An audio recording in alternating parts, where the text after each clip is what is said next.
Y un poco la agenda es un poco hablar de las generalidades, los números. Yo sé que esto es, una jornada de neumología y de cirugía de tórax, pero realmente es importante tener el contexto de qué patología estamos hablando. Probablemente mucha de esta patología no es la que ven habitualmente, pero sí les va a tocar como especialistas de recibir por vez primera este tipo de pacientes.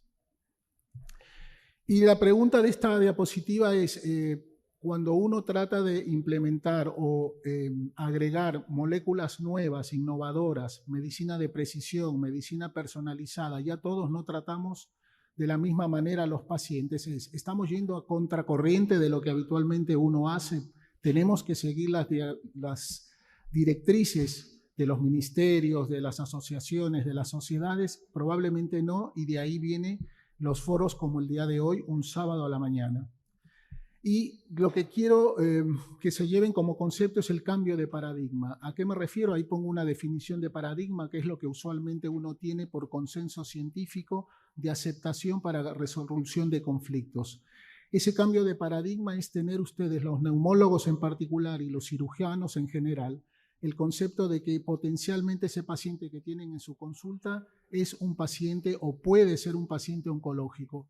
Con las charlas previas que hubo, sobre todo las dos anteriores en el área de oncología, empalmo perfectamente el seguimiento de ese viaje del paciente oncológico donde se pierde tiempo por distintas razones que no viene al caso enumerar en esta charla, pero sí que ustedes tengan en mente que una neumonía que no se resuelve, que es reiterada, una patología, un nódulo pulmonar, el seguimiento, si bien lo dieron de manera magnífica los anteriores expositores, hay que también ver cuál es la adherencia a ese seguimiento y realmente si no hay una adherencia adecuada, hay que preguntarse si se justifica ese seguimiento porque no se va a cumplir y el paciente probablemente ese nódulo, si tiene mala suerte, va a derivar en un cáncer. Entonces es un poco la intención de esta charla, que ustedes tengan en el mapa, en el loop de sus consultas, la posibilidad, solamente la posibilidad que ya el cambio de paradigma está, que un estadio localmente avanzado, un estadio 3, 1 de cada 2 pacientes hoy se debe curar con las moléculas innovadoras que hay y que en el estadio metastásico, estadio 4, podemos darle calidad de vida con amplio tiempo de sobrevida a ese paciente. Ya no es enviarlo a su casa, señor, doña, don, su casa, vaya a su casa, no hay nada que hacer, es muy costoso. Yo los entiendo cuando la parte comercial o la parte de acceso es un limitante, pero acá vamos a hablar solamente de la parte médica y de las indicaciones y de las nuevas moléculas. Para poner en contexto, en cuanto a generalidades, algunos números del cáncer, más de 2 millones de personas en el mundo van a ser diagnosticadas con cáncer de pulmón. Una del 20% de los pacientes estarán vivos solamente a 5 años y es la primera causa de mortalidad en el mundo y es la equivalente a la sumatoria de los fallecidos por cáncer de mama, más cáncer de próstata, más cáncer de colon, más cáncer de ovario. La cantidad de fallecidos por esas patologías es igual a la cantidad de fallecidos por pulmón. Algo estamos haciendo mal o algo, hay necesidades insatisfechas que se tienen que cubrir. Por último, el 25%, una cuarta parte de los pacientes de cáncer en general pertenecen justamente a esta patología. Por eso insisto y repito, dentro de sus consultas como neumólogos y como cirujanos de tórax, tienen que tener pendiente, fuera de las patologías benignas, este tipo de diagnóstico. Esto es simplemente para graficar, se ve un poquito muy transparente, pero fíjense, abajo tenemos el esquema de qué bajo está la supervivencia a 5 años del cáncer del pulmón respecto al cáncer de mama. Si hacemos la equivalencia con estadios 1, 2, 3 y 4 de cáncer de mama, cáncer de próstata, cáncer de colon, solamente en cáncer de pulmón tenemos un 15% vivos a 5 años. Y recuerden que 5 años es el corte para tumores sólidos donde uno considera a un paciente curable, con lo cual realmente falta mucho por hacer, tanto en la prevención, el referenciamiento temprano y el tratamiento en el cáncer de pulmón. Ha habido ciertamente muchos progresos en el cáncer de pulmón, desde la cirugía en la década del 70 con las diferentes técnicas aún a la fecha, la radioterapia con los distintos equipos. Recuerdo cuando llegué al país en el 2005, estábamos con cobaltoterapia y el Heriberto Peter era el único centro que tenía. Hoy hay 15 aceleradores en el país, 15 y potencialmente 2 más, con todo el software, la técnica y los médicos capacitados para ejercer. Así que desde el punto de vista tecnológico, la radioterapia ha evolucionado en poco tiempo mucho. La quimioterapia, que era el clásico y que muchos de ustedes todavía tienen como concepto el clásica indicación, cáncer de pulmón, quimioterapia a base de platino, cisplatino, carboplatino, nefrotoxicidad, neurotoxicidad, etcétera, y todos iban a la misma funda. Es ahora a partir de, bueno, y las combinaciones también de quimioterapia con distintos vinorelbine, gemcitabina, distintas drogas que en mezcla hubo algunas modificaciones a favor, pero realmente no hubo un impacto sobre la sobrevida global ni sobre la supervivencia libre de progresión. Con lo cual, llegamos básicamente al año 2000, 2004, recuerdo mucho una charla del doctor Homero Matos, en la cual empezó con el primer inhibidor de TKI, de tirosinquinasa, y que fue una revolución, ya entrando a la medicina de precisión y de ahí en más a la inmunoterapia, que es lo que se hace y se maneja en este momento. Un acápite, un pequeño paréntesis, esto es muy importante siempre en las charlas que me invitan o que suelo dar, lo resalto, y es el equipo multidisciplinario, que ya lo han mencionado acá, y eso es muy importante. Tanta información en tan poco tiempo para un solo paciente, ningún colega lo puede soportar ni está en conocimiento. Y se ha demostrado con papers de Canadá que hacen mucho estudio, hincapié en esto, y esto no lleva mucho tiempo, apenas son 15 años, 17 años que en el Reino Unido impone esto en la parte médica, pero fíjense la diferencia que hay mínimamente un 10% de beneficio del paciente cuando un grupo de médicos especialistas de las distintas especialidades evalúa a un paciente. Eso es personalizar al paciente porque todos somos diferentes. Un cáncer de pulmón en mi persona no es lo mismo que en una mujer de 20 años o en un señor de 70. Entonces hay que personalizar con las comorbilidades que correspondan, y esto es importante que los hagan en las unidades funcionales que por suerte en el país ya existen de un tiempo a esta parte y cada vez hay más. Seamos humildes, saquémonos un poquito el ego los médicos de que no lo sabemos todo, que todo lo sabemos, y tratemos de preguntar al radiooncólogo por qué demora tanto en iniciar un tratamiento, hay todo un proceso, al cirujano qué técnicas tiene, qué sabe, qué es lo que le falta. Decía la doctora Jaques, la ausencia del EBUS es algo básico para estadificar y para diagnosticar.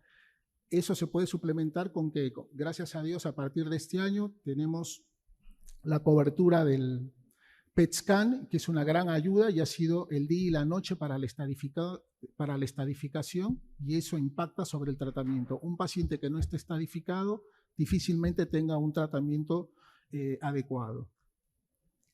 Sabemos entonces que los pacientes, 3/4 partes de los pacientes con cáncer de pulmón no pequeñas células, los vamos a encontrar en estadio 3B, 3C y metastásico. Es un poco la idea de la charla, y los estadios primarios será para otro momento, y donde obviamente estamos, la parte izquierda de la pantalla, estamos potencialmente curando a los pacientes, aunque ya tenemos otro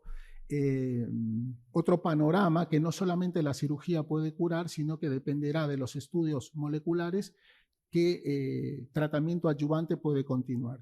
En cuanto a la parte de estadios localmente avanzados y metastásicos, es a lo que me voy a referir enseguida.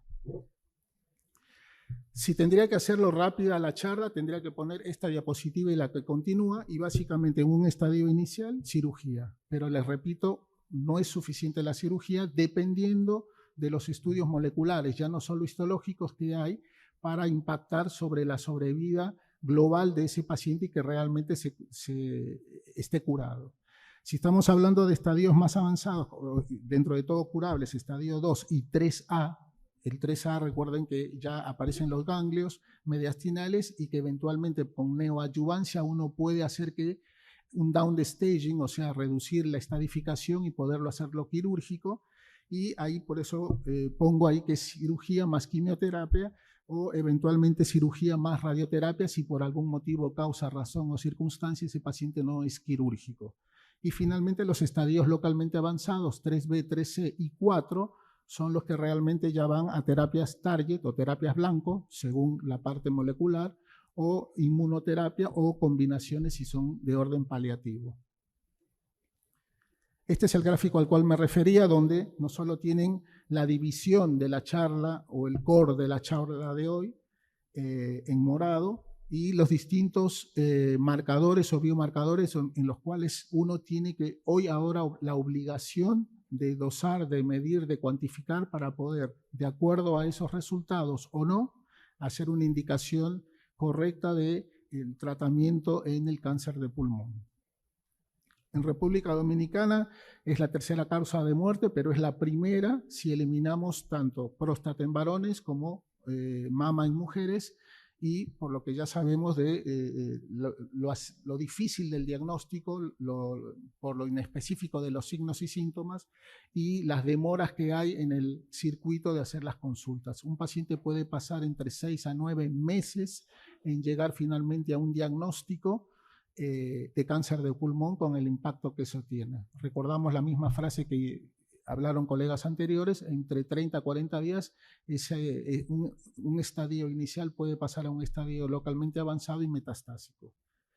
Lo clásico que sabíamos era la parte histológica de las no pequeñas células y pequeñas células. La mayoría está dentro de el 85 y 90%, apunta a cáncer de pulmón no pequeñas células, que es a lo que vamos a referir específicamente al adenocarcinoma, porque es el que mayor incidencia y prevalencia tiene. A eso se refiere en cuanto a los subtipos. Y fíjense lo pobre de los valores que hay en estadios localmente avanzados y metastásicos. Si bien el pico de la enfermedad es entre los 60 y 65 años, no hay que perder de vista que no es indispensable que ese paciente fume. Puede que sea no fumador y puede que sea mujer joven, no fumadora y tiene alguna imagen sospechosa. Por favor, busquen o descarten o intenten descartar que eso no sea un cáncer, porque en más del 50% de los adenocarcinomas es el patognomónico de esas características, pacientes no fumadoras. No significa, y he encontrado colegas que discuten, pero él no fumaba, pero ella no fumaba, pero ella es muy joven. No supongamos nada ahora, todo este paradigma con el cual empecé la charla, quiero que que se vayan hoy con eso de que potencialmente es otro diagnóstico diferencial el cual hay que tener en cuenta. Los factores de riesgo no se los voy a explicar, de hecho el cigarrillo es el número 1, pero no solamente afecta al pulmón, sino tiene un impacto sobre el resto del organismo. Sí hay que hacer, yo al menos lo hago en el colegio de mis hijas, ese awareness con la parte de la juca, con la parte de los cigarrillos electrónicos, que chicos de 13, 15 años están fumando cada vez más y tienen el mismo efecto que si estuvieran con el cigarrillo. El cigarrillo más de 300 sustancias tóxicas precancerígenas tiene, y eso a la postre se nota y se ve. Si bien el cáncer de pulmón, pequeñas células, sí tiene una relación causa-efecto directa, de cualquier manera suma para la carcinogénesis. Como resumen el tratamiento, bueno, tenemos la radioterapia, la cirugía, la quimioterapia, la inmunoterapia y la terapia target, para resolver de acuerdo al estadio y al tipo de cáncer de que estamos tratando. Este es el esquema que a lo largo de los años hemos estado buscando y personalizando. Ya no es suficiente saber si un cáncer de pulmón, si es no pequeñas células o pequeñas células, si es adenocarcinoma o es escamoso, sino que ya tenemos que tener nombre, apellido, dirección y cédula. Es decir, el médico que no recibe o no indica esto que ustedes ven en pantalla y que se renueva y cada vez hay más drivers, es un diagnóstico incompleto y que probablemente lo traten de la misma manera todos, y eso es un mal tratamiento / mala praxis. Y de hecho ya hay buffets enteros en busca de mala praxis con el impacto que tiene en en nuestra actividad diaria. Con lo cual, un paciente ahora tiene que estar correctamente diagnosticado y completamente diagnosticado. Tenemos plataformas, no solo el laboratorio para el cual trabajo, sino cualquier otro laboratorio, tiene plataformas gratuitas en el país de hace mucho tiempo, donde ustedes solamente con una orden, la parafina, si es tejido, si es en sangre, si es una biopsia líquida, puede hacer este tipo de diagnóstico para aquellos drivers que tienen obviamente una molécula accionable y un tratamiento indicado. Es decir, no hay excusa primero para no saber y entender, y no hay excusa para enviar ese paciente, que mañana podemos ser nosotros o un familiar nuestro, para completar ese estudio. Los principales centros oncológicos aquí en Santo Domingo, las dos instituciones la tienen y la tienen de manera gratuita. Aprovechenla, es simplemente un trámite, si no se acercan al final y con gusto conversamos, pero lo que quiero decir, Dominicana está preparada en cuanto a la capacidad humana y está ahora preparada con las plataformas para completar el nombre y apellido, dirección, ID de ese diagnóstico, con lo cual no hay excusa para que ustedes no puedan hacer ese referimiento si ya consideran. Y lo otro en paralelo es juntar con un cirujano, contar con un radiólogo, contar con un radiooncólogo, hacer un grupo de trabajo o idealmente una unidad funcional o equipo multidisciplinario que les permita discutir los casos. Uno está en La Romana, el otro está en Pedernales, no importa, hay Zoom, hay teléfono, hay imágenes. Es preferible invertir 1 o 2 días que hacer un mal tratamiento porque el paciente lo va a ver y ahora los pacientes están muy informados y algo de esto no lo saben, pero lo entienden. Entonces, en cuanto a terapias blanco, lo dividí la parte general, es que acabo de finalizar, terapias blanco, muy corto y concreto lo voy a hacer, y la parte de inmunoterapia. Esto, hay distintas terapias, que es lo mínimo que hay que indicar. ALK, EGFR, ROS1, BRAF, son las pruebas moleculares que uno tiene que determinar. ¿Por qué? Porque para cada uno de estos elementos hay un tratamiento, con lo cual es imprescindible saber con qué tipo de cáncer estamos. El panorama actual del estadio 4, básicamente en el EGFR, que es donde voy a recalcar que es el EGFR, es una proteína de transmembrana que me regula la síntesis, la proliferación, la apoptosis y el crecimiento de las células. Cuando está mutado, cuando está alterado, cuando está modificado, esa célula empieza a dividirse de manera incontrolada, a la postre genera el cáncer. Entonces, ¿qué es lo que hacen? Se crearon ya a principios de la década del 2000.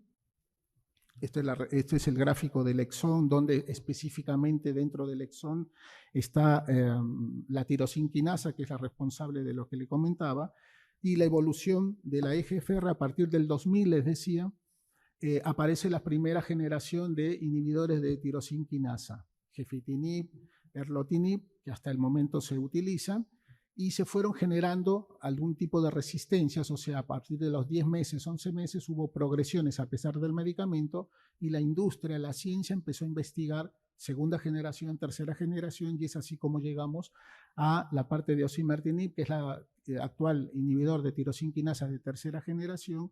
Ahí tienen un cuadro comparativo y la principal diferenciación es que la última generación de osimertinib, en este caso de tirosinquinasa, tiene un efecto covalente, una unión covalente fuerte, irreversible. Y otra de las características importantes es que penetra la barrera hematoencefálica, donde habitualmente un cáncer de pulmón hace metástasis, así como en hígado, hueso, pulmones, pulmón contralateral y cerebro, pues esta pasa a la barrera hematoencefálica. Entonces hay un medicamento acá en el país que es capaz de producir este efecto de manera preventiva si no tiene metástasis cerebral y de manera curativa si la tiene. Hace 2 semanas, tuve la oportunidad de asistir a una charla donde ya hay 24 pacientes o 34 pacientes que tuvieron experiencia con este medicamento y están vivos a 2 años.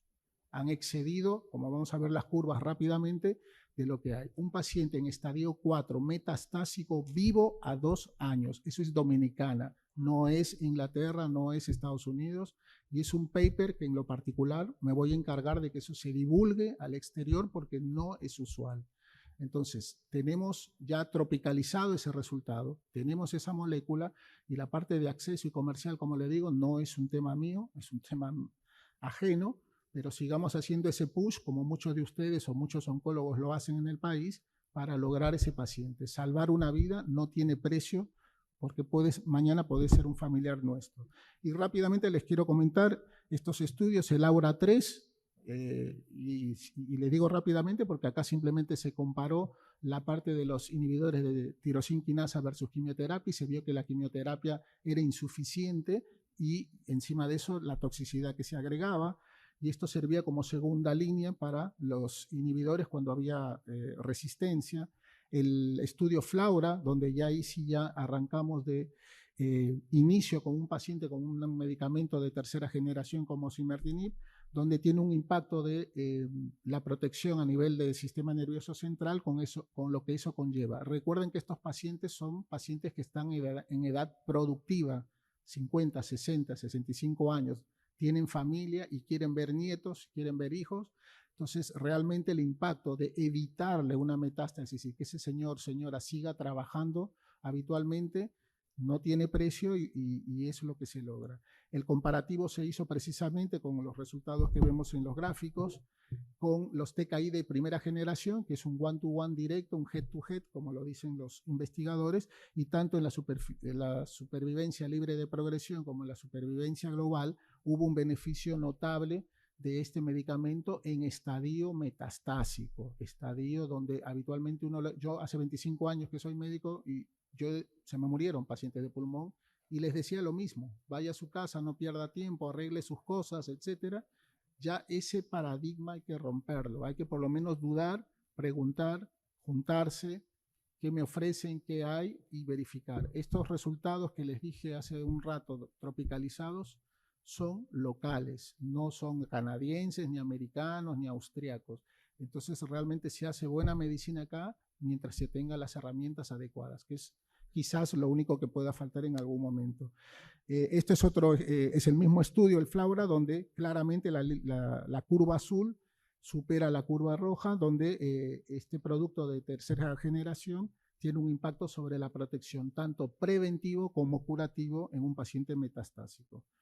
Las conclusiones son obvias, ese es el impacto que tiene de beneficio en ambas evoluciones, la calidad de vida y la reducción de más del 50% de la aparición de metástasis en un estadio 4. Rápidamente paso a la parte de inmunoterapia. Y sabemos que el estadio 3, ustedes lo saben igual que yo o mejor que yo, es un estadio heterogéneo, complejo, largo, complicado en cuanto a la estadificación que cada vez la AJCC lo está reestadificando. Sin embargo, nosotros tomamos como localmente avanzados puros el estadio 3B y 3C, donde ya hay ganglios biliares, paratraqueales, mediastinales, etcétera, y que realmente el único tratamiento que se hacía es la radioquimioterapia. No había, en pacientes irresecables, no había forma de, si podíamos hacer una neoadyuvancia con quimioterapia, lo hacíamos quirúrgico y los cirujanos operaban lo que podían, pero generalmente el R0, lograr el R0 era complejo, con lo cual la radioterapia tenía que completar esa cirugía. Pero el tema con la radioquimioterapia era no solo la toxicidad, sino que ese paciente con los controles cada 3 meses de una tomografía por contraste, seguramente en menos de un año iba a progresar. ¿Qué opciones tenía en ese momento? Más quimioterapia, nefrotoxicidad, neurotoxicidad, etcétera, etcétera, mala calidad de vida y el paciente se moría igual en poco tiempo. Eso, gracias a Dios, cambió. Se hicieron todas las combinaciones posibles en un estadio 3 localmente avanzado, desde combinaciones de quimioterapia, tipos de cirugía si las hubiese, radioterapia, radioquimio, secuencial, concomitante, hasta que finalmente, gracias a la inmunoterapia y los descubridores que ganaron el premio Nobel en el 2014, a partir del 2017, el estudio Pacific tuvo un impacto, el primer estudio que tuvo un impacto dentro de la inmunoterapia, de generar una sobrevida importante y una supervivencia libre de enfermedad y una sobrevida global importante. Dentro del concepto de la inmunoterapia, básicamente es que nosotros, así como con virus, hongos y bacterias, nuestro sistema inmune, si está sano, debería controlar una célula oncológica. Pero ¿qué hace la célula oncológica? Se mimetiza, cambia, y en este caso produce los checkpoints o los puntos de control que hacen que limiten, que frenen, que inhiban la acción citotóxica o citolítica de los linfocitos T. Y precisamente esta droga, en particular el durvalumab, lo que hace es inhibir esa unión y libera el linfocito T para que pueda actuar justamente sobre la célula tumoral y pueda destruirla. Es el concepto general de inmunoterapia. No es particular del pulmón, se empezó con melanoma, pasó con pulmón, y son las dos patologías que tienen más impacto con la inmunoterapia, pero ahora se usa casi para cualquier cáncer en los estudios clínicos que se están corriendo, gástricos, glioblastomas, vejiga, mama inclusive, etcétera. Entonces la inmunoterapia se está valiendo de liberar, gracias a estos inhibidores de puntos de control o checkpoints, de liberar ese linfocito T para ejercer su acción citotóxica. Este es el estudio de PACIFIC, donde compara placebo. ¿Por qué placebo? Porque no teníamos con qué comparar. Se estudia el durvalumab, es inhibidor del PDL1, y versus placebo, que era el standard of care, que es no hacer nada. Después de radioquimio no se hacía nada, un seguimiento y control en un estadio 3 de pulmón. Las curvas, son las últimas 3 diapositivas, las curvas, como ustedes verán, a 5 años, y reitero lo que dije, 5 años en tumores sólidos hablamos de curación. Es decir, estamos empezando a hablar de curación en un estadio localmente avanzado, como es el estadio 3, en cáncer de pulmón no pequeñas células irresecable, y estas curvas nunca se han visto y nunca se han logrado. Muchos estudios están siendo complementarios, y obviamente el update de esto es en ESMO, en ASCO, todos los años, y realmente ya la supervivencia global, donde ustedes como médicos frente al paciente cambian conductas, cambian paradigmas, porque están viendo que ese paciente vive más y con poca toxicidad. También ahí agrego la supervivencia libre de progresión, es decir, un tercio de esos pacientes, 33% de los pacientes con este medicamento versus 19 no han progresado en 5 años. 5 años, un paciente con estadio 3 de cáncer de pulmón. Por eso insisto el tema de cambiar el chip, cambiar el paradigma de que esos pacientes estadio 3 y 4 se tienen que ir a su casa. No se tienen que ir a su casa. No deben irse a su casa. Dominicana tiene las herramientas, tiene el material humano, que es el principal, y lo único que hay que cuadrar es el tema de acceso a esos medicamentos, la promoción de esos medicamentos, de manera a pacientes que sean los correctamente identificados. Por eso la responsabilidad de los médicos. Creo que esta es una de las últimas. Bueno, y ahí simplemente mostró mejoras consistentes en la sobrevida global, donde independientemente si el paciente era fumador, tenía algún driver, la edad, el género, etcétera, todos eran beneficiados por el presente estudio. Como conclusión, bueno, en el caso de inmunoterapia demostró una mejoría estadísticamente significativa y clínicamente importante. Esos dos conceptos son importantes porque puede ser que funcione de un lado y no del otro, o sea, numéricamente no, pero clínicamente sí. En este caso funciona tanto estadísticamente como clínicamente, hay una respuesta positiva. Y se mantuvieron las mejorías en la supervivencia libre de progresión y se dilató, se postergó la aparición o el tiempo de aparición de las metástasis. La toxicidad fue bien tolerada sin nuevas señales de seguridad, identificándose después del seguimiento prolongado. Como les digo, se sigue actualizando. Creo que esta es la última diapositiva. Con esto quiero terminar la exposición, y lo único que quiero decirles es que piensen cuando tengan un paciente, ustedes que son los primeros en la línea de consulta, si un paciente tose, expectora, hemoptisis, etcétera, piensen en que un probable diagnóstico diferencial o una neumonía repetida en el tiempo podría ser un cáncer. Buscan a su oncólogo preferido, hacen una interconsulta, si tienen un equipo o una unidad funcional, mejor todavía, lo discuten, le hacen los estudios que corresponden, y la unidad funcional va a determinar cuándo biopsiar, qué cosa biopsiar, cómo biopsiar y cuál va a ser el tratamiento. Y un agregado, y con esto termino, la unidad funcional o el equipo multidisciplinario también no los exime, pero creo que lo van a pensar 2 veces porque los protege de alguna manera, es un tema médico-legal. médico legal. Ya en Estados Unidos y en Canadá hacen juicio a aquellos médicos que actúan de manera individual y lamentablemente tienen un problema. Si no tienen un problema no pasa nada, pero si tienen un problema, el juez retrocede. ¿Usted tuvo la oportunidad de tratar un cáncer de pulmón? Sí. ¿Usted tenía dónde trabaja en tal lugar? ¿Usted hizo la consulta con el equipo multidisciplinario? No. Ahí se terminó el juicio.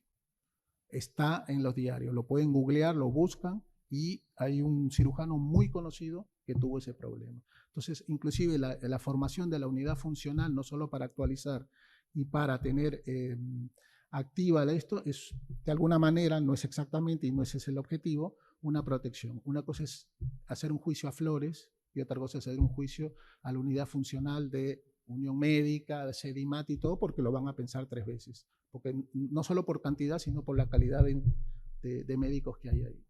Nada más. Gracias.